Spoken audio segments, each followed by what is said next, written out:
오늘은 요한복음 16장 1절에서 15절까지의 말씀입니다. 요한복음 16장 1절에서 15절까지의 말씀 우리 함께 합독하시겠습니다. 내가 이것을 너희에게 이름은 너희로 실족하지 않게 하려 함이니 사람들이 너희를 출교할 뿐 아니라 때가 이르면 물은 너희를 죽이는 자가 생각하기를 이것이 하나님을 섬기는 일이라 하리라. 그들이 이런 일을 할 것은 아버지와 나를 알지 못함이라.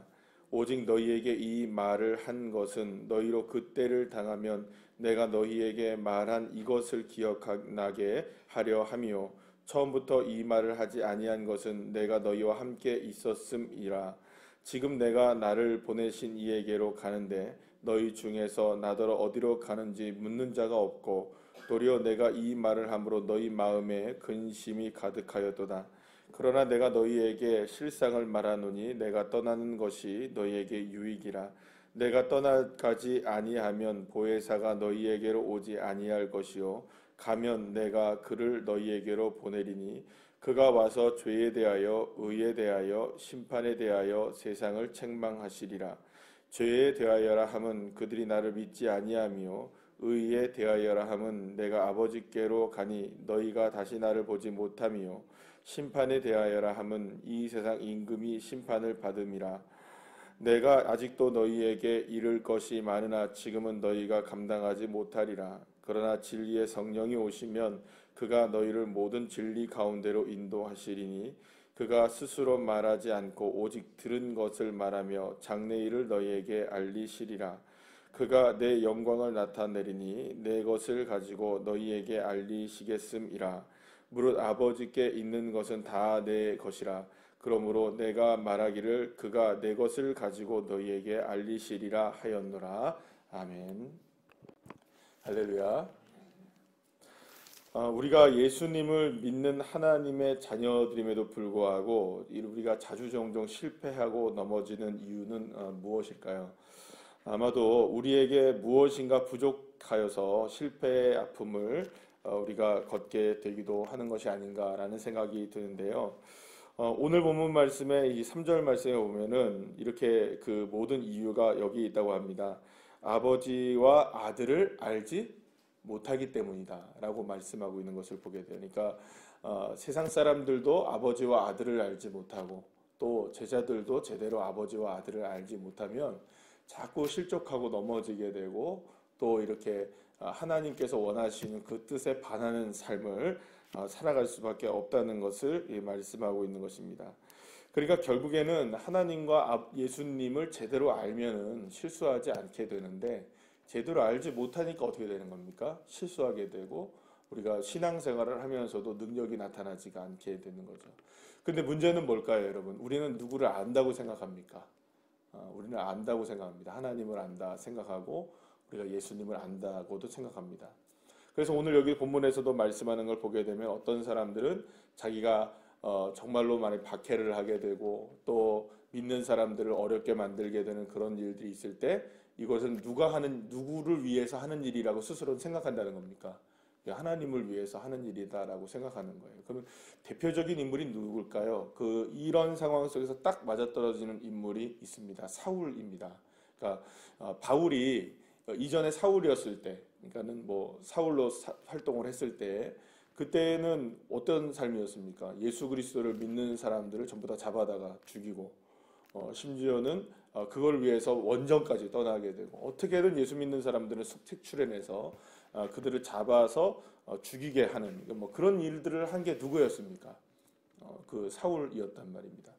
그래서 이전에 어떤 일이 있었습니까? 실제로 스데반 집사가 죽을 때에도 그때에도 관여한 사람이 누구였다는 겁니까? 이 바울이 그때도 관여를 했다는 것입니다. 그러니까 그는 그때 알기에는 이것이 누구를 위한 일이라고 생각했던 것일까요?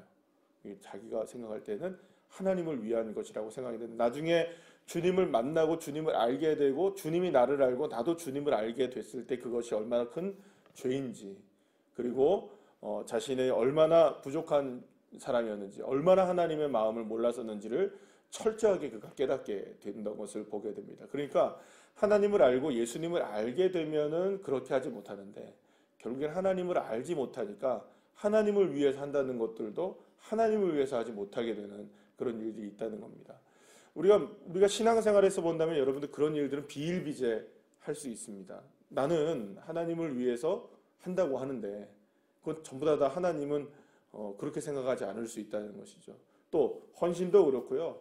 우리가 하나님 앞에 시간을 내어 예배를 드리는 것도 그렇고 기도를 하는 것도 그렇고 모든 것들이 다 나는 누구를 위해서 한다고 생각합니까? 주님을 위해서 한다고는 생각을 하고 하지만 마지막 날에 가면은 다 주님이 우리를 만나시고 심판을 하실 거란 말이에요.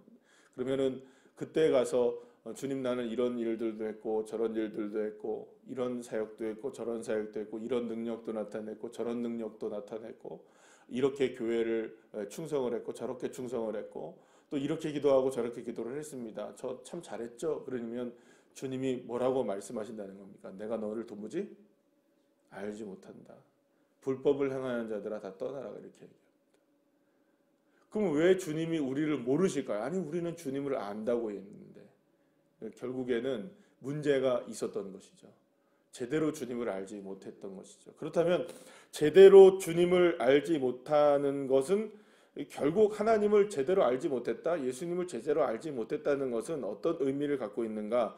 사실 오늘 본문이 바로 그것을 우리에게 말씀해 주고 있는 것이라고 볼 수 있습니다. 지금 예수님께서 오늘 말씀하시는 것은 누구를 보내시겠다고 말씀합니까? 성령님 보혜사를 우리에게 보내시겠다고 말씀하시는 걸 보게 돼요. 근데 성령님을 보내시면 이제 그제서야 너희가 나를 알 것이다라고 얘기해요. 지금은 내가 너희들한테 많은 이야기를 할 수가 없다. 얘기를 해도 안다 모른다. 모르지만 성령께서 너희들에게 오시면 너희들을 깨우치게 하고 너희들을 변화시키고 너희들을 이끌어 갈 것이다. 그러니까 예수님께서는 지금 우리가 누구를 알 수 있는 것, 예수님을 알고 하나님을 알 수 있는 놀라운 그 길을 지금 누구를 통해서 열어주시겠다는 겁니다. 성령님을 통해서 열어주시겠다는 거죠. 그러면 그 성령님이 우리 안에 오셔서 비로소 우리를 깨닫게 해주시는, 그러니까 단순하게 내가 알아 라고 얘기하는 것이 아니라 내 안에 오시는 그 성령님이 나를 깨우쳐 주시는 그런 놀라운 은혜가 우리에게 허락될 것이라고 주님께서 말씀해 주고 있는 것이죠. 그래서 여러분, 성령에 충만하다, 성령님이 내 안에 계시다라는 것은요, 단순히 귀신 쫓아내고 단순히 성령 충만하다는 것은 단순히 무슨 방언을 하고 능력을 행하는 이런 것들을 우리가 성령 충만하다고 이야기하는 게 아닙니다. 여러분, 오늘 본문에서도 그 분명하게 말씀하시는 건 뭐냐면, 여러분 오늘도 본문 계속해서 13절, 14절, 15절에서 계속 말씀하는 건 뭐냐면, 진리의 성령이 오시면 너희를 진리 가운데로 인도할 것이고, 나를 안 것처럼 아버지를 알게 하게 하는 것. 그게 다 누가 하신다는 겁니까?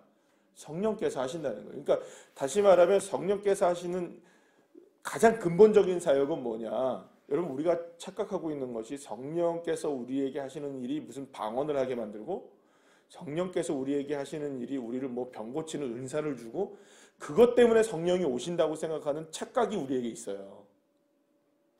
물론 여러분, 제가 말씀드린 거는 성령의 역사 가운데 일어납니까? 안 일어납니까? 일어나요. 방언도 나오고 병 고치는 은사도 나오고 성령을 통하여서 우리에게 그런 은사들이 나타나는 것들도 있고 열매도 나타나고 많은 것들이 있습니다. 열매는 뭘까요? 은사는 말씀하신 대로 방언이나 병 고치는 은사나 예언의 은사나 믿음의 은사, 말씀의 은사, 여러 가지들이 이렇게 있잖아요. 그러면 성령의 열매들은 어떤 열매들이 나타날까요? 사랑과 희락과 화평과 이런 열매들이 9가지. 그러니까 그런 열매들이 쭉 나타나는데 그것 때문에 성령께서 오셨느냐? 근본적으로 그것 때문에 오신 것이 아니라 그것은 성령이 오셔서 우리에게 나타나는 증거들이고요. 성령이 우리에게 오시는 근본적인 것은 누구를 제대로 알게, 예수님을 알게 하고 하나님을 알게 하고, 다시 말하면 우리가 늘 말씀드리는 말씀으로 말한다면 오직 주 예수 그리스도를 온전히 바라보게 하시는 그 길을 누가 여신다는 겁니까? 성령께서 우리에게 여신다는. 그러니까 세상에 우리가 살아가면서 우리가 이중국적에 대해서도 말씀드렸죠? 그잖아요. 그러니까 하나님 나라의 백성으로 우리가 살아가고 또 이 땅 가운데 살아간단 말이에요. 그러면 여러분, 지금 당장에 우리가 살아갈 때는 이 땅 나라가 더 커 보입니까? 하나님 나라가 더 커 보입니까? 솔직히 우리가 이 땅 나라가 훨씬 더 커 보인단 말이에요. 왜냐하면 지금 우리가 겪고 있는 게 그런 삶이잖아요. 그죠? 그러니까 우리가 지금 우리가 살아가고 있는 이 땅 가운데 살아가면서 자주종종 누구를 놓쳐버리는 겁니까? 하나님의 뜻을 놓치고 하나님이 무엇을 원하시는 것인가를 자꾸 놓쳐가고 있는 이때에 우리가 누구를 바라보게 하는 겁니까? 주님을 바라보게 하고 말씀을 바라보게 하고 하나님을 온전히 갈망하게 하는 그 눈이 누구를 통해서 열려지는 겁니까? 그러니까 성령을 통해서 열려지게 되는 거죠. 그러면 당연히 무엇을 할 수 있게 됩니까? 성령의 열매가 나타나게 되고 성령께서 우리에게 은사를 허락해 주시고 능력을 허락해 주시는 거죠. 그러니까 주님을 바라보지도 않는데 성령의 역사가 일어나고 능력이 나타나고 뭐 방언이 나타나고 열매가 나타날 수가 없다는 겁니다. 그건 다음 일이고 성령께서 우리에게 오셔서 하는 일은 뭐냐? 오직 누구를 제대로 바라보게, 주님을 온전히 제대로 바라볼 수 있도록 우리를 인도하시는 작업을 누가 하시는 겁니까? 성령께서 하시는 겁니다. 그래서 예수님께서 이 땅 가운데 떠나시는 것이 지금 너희들은 이해를 못하겠지만 그게 정말 좋은 일이다. 왜냐하면 늘 언제나 누구를 갈망할 수 있게 하니까. 예수님을 갈망하게 하고 하나님을 갈망할 수 있는 능력과 은혜를 누가 주시니까 성령께서 내 안에 오셔서 우리에게 허락해 주신다는 것입니다. 그래서 여러분 그 예수님께서 떠나신 이후에 지금의 세대를 우리가 무슨 세대라고 얘기하냐면 따라합시다. 성령 세대. 왜 성령 세대라고 그럴까요? 누가 오셨으니까. 성령께서 오셔서 우리가 누구를 바라볼 수 있게 하시니까. 주님을 바라볼 수 있게 하고 하나님을 바라볼 수 있게 하시기 때문에 성령 세대라고 말씀하는 것입니다. 그래서 여러분 성령님은 언제나 우리를 누구에게로 인도해 가시는 작업들을 하시는 걸까요? 어떤 상황에 있더라도 어떤 우리가 환경에 처해 있더라도 누구를 바라볼 수 있게 주님을 바라볼 수 있도록 우리를 인도해 가시는 겁니다. 그래서 여러분 성령에 충만하다, 성령 충만하다 이런 말은 우리가 생각할 때는 늘 우리가 함께 말씀을 나누는 것이기도 하고 제가 강조하는 것이기도 하지만 성령 충만하다는 것은 우리가 생각할 때에는 그냥 그러니까 단적으로 본다면 성령 충만한 것은 늘 언제나 이렇게 막 뜨겁고 막 이렇게 불러불러 막 한 그런 것이 성령 충만함의 모습이라고 우리가 생각하는 경우들이 굉장히 많잖아요. 물론 그것도 성령 충만함의 하나의 모습일 수는 있지만 근본적으로 성령에 충만하다는 것은 누구를 충만하게 바라보는 것일까요? 주 예수 그리스도를 충만하게 바라보는 삶인 것이죠. 그러니까 사실은 어떻게 보면 그 성령이 충만하면 당연히 어느 자리에 나올까요? 예배의 자리에 있고 당연히 성령 충만하면 기도의 자리에 있고요. 그죠? 당연히 성령 충만하면 헌신의 자리에 있을 수밖에 없죠. 왜냐하면 누구를 계속 바라보니까. 그러면 주님을 바라보니까 계속해서 주님이 원하시는 걸 알 거 아니에요. 말씀을 묵상하게 되겠죠? 기도가 절로 나오겠죠? 맞지 않습니까? 왜냐하면 그거는 그럴 수밖에 없잖아요. 여러분들 그러니까 쉽게 생각하면 학교로 우리가 생각을 한다면 우등생 되는 거예요. 우등생이 된다는 건 무슨 말일까요? 물론 모두가 다 우등생이 학교에는 아닐 수밖에 없지만 그러니까 우등생이 된다는 건 뭘까요? 자기가 알아서 다 하는 겁니다. 그죠? 예습도 하고 복습도 하고 수업 시간에도 잘 듣고 그런 거죠. 왜냐하면 자기가 해야 될 걸 아는 거예요. 왜냐하면 학교 나와서 내가 해야 될 걸 아는 거죠. 그러니까 주님께서 우리에게 원하시는 것은 우리에게 성령으로 우리를 인도해 가시는 이유는 뭐냐면 모든 것들이 다 누구를 바라볼 수 있는 눈이 열려지도록 주님을 바라볼 수 있도록 열려지는 삶이 되는 거죠. 그래서 끊임없이 우리가 생각할 때 내 생각으로 주님을 바라보는 것이 아니라 하나님의 눈으로 내가 바라볼 수 있고 성령으로 그래서 나를 인도해 가시는 것입니다. 그래서 여러분들 오늘 14절 말씀을 보시면 그가 내 영광을 나타내리니 라고 말씀합니다. 그러니까 성령께서 주님의 영광을 예수님의 영광을 나타내고 하나님의 영광을 나타낸다는 말은 무슨 말이냐면 결국엔 성령님이 인도해 가시는 길이 어디냐, 누구를 영광스럽게 만드는 일로 우리를 인도해 가시느냐, 바로 주님의 영광을 위해서 우리가 사는 삶으로 인도해 가신다는 것이죠. 그러면 여러분 주님께서 우리를 인도하시는 길을 진리의 길이라고 얘기합니다. 그죠? 그리고 또 생명의 길이잖아요. 의의 길이시잖아요. 그래서 오늘 성경의 말씀에 대해서 보면은 성령께서 우리에게 오시면 깨닫게 하시는 것이 죄에 대해서, 의에 대해서, 심판에 대해서 깨닫게 하신다. 이 말은 무슨 말입니까? 죄에 대해서라는 건 우리가 잘못 가고 있는지, 그죠? 우리가 제대로 가고 있는지를 성령께서 깨닫게 하시는 거예요. 그러면 우리가 이 땅에 살아가면서 하나님의 뜻에 반한 삶을 접잖아요. 왜냐하면 이게 하나님의 뜻이 아니구나. 그러면 죄악된 길을 걸어가지 않게 되는 것이죠. 또 의에 대해서라면 우리가 주님을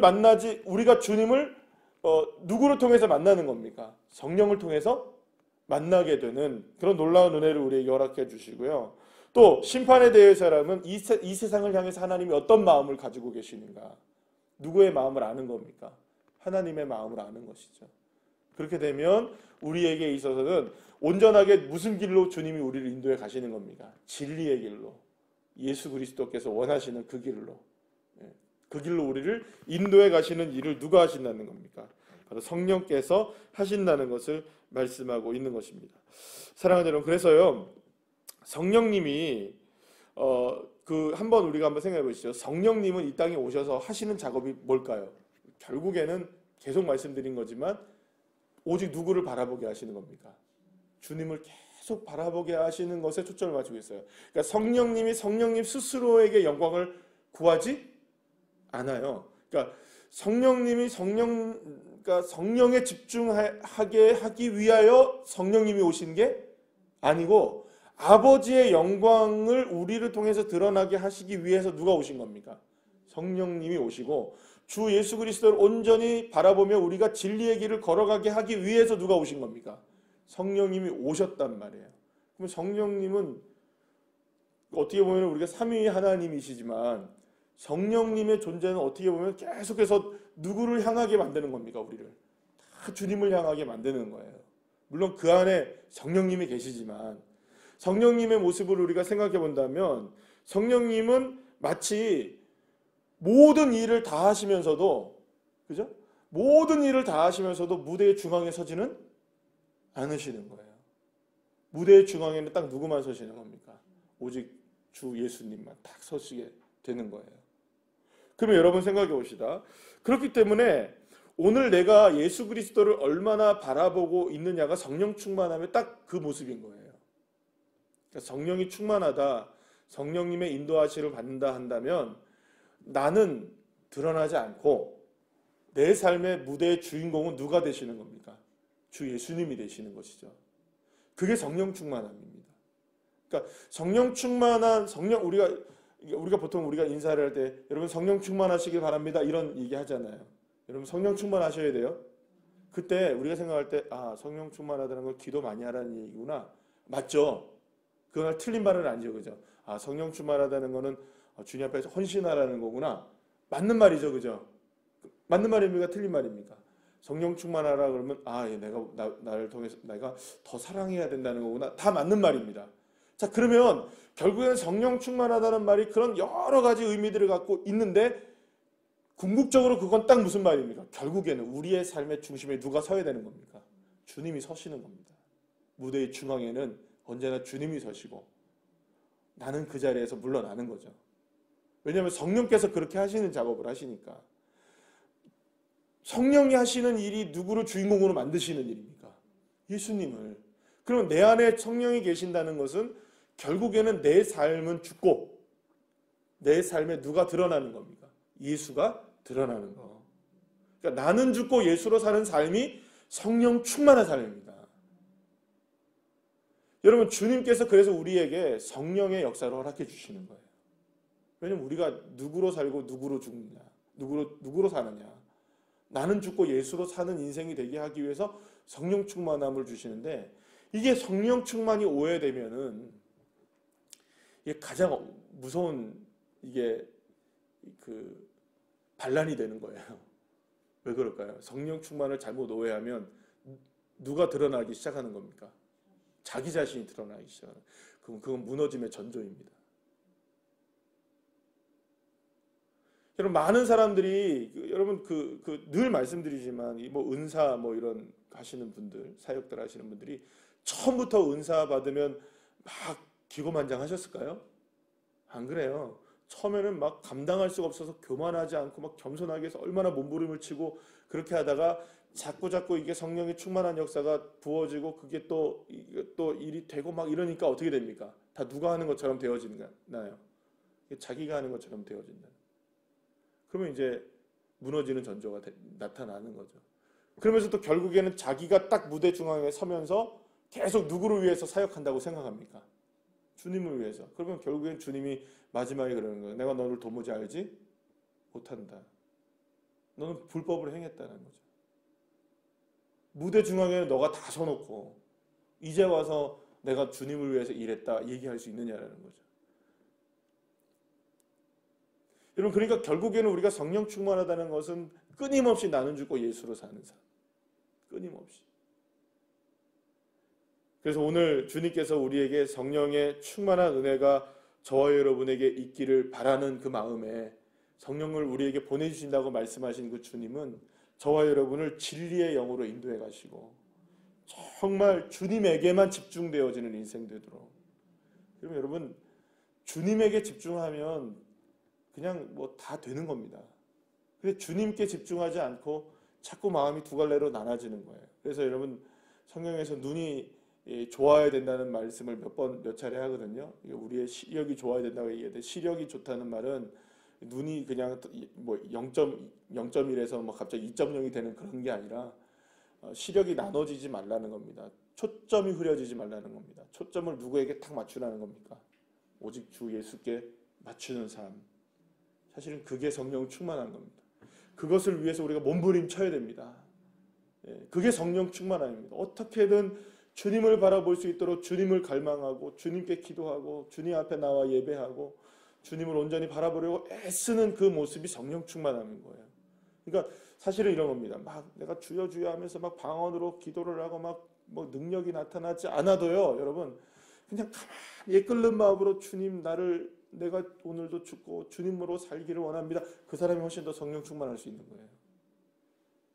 겉으로 드러나는 모습의 성령 충만함이 아닌 정말로 내 삶 속에서 성령 충만한, 나는 죽고 오직 주님을 바라보는 삶에, 그러니까 우리 딱 하나 정하는 거예요. 내 무대의 중심에는 누가 서신다?